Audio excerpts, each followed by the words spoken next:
Viral video yang memperlihatkan seekor kucing kampung terjebak hujan di kandang yang diletakkan di luar rumah. Kucing itu bisa saja berlindung dari hujan, namun ia dikurung di kandang sehingga tidak bisa lari kemana-mana. Video tersebut diunggah oleh akun Facebook Organisasi Perlindungan Hewan Malaysia Animal Association.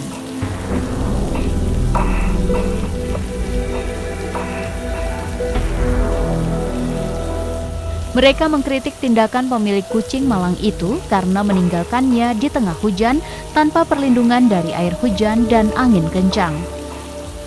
Dalam video tersebut, terlihat kucing itu bergantung pada salah satu sisi kandang karena sisi lainnya terkena air. Kucing sempat jatuh karena tak tahan memanjat terlalu lama, tapi ia kembali memanjat lagi karena tidak punya pilihan lain.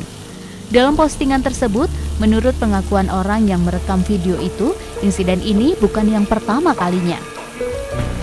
Saat ini, insiden kucing malang itu sedang dipantau oleh Departemen Pelayanan Veteriner Negara Bagian Malaka.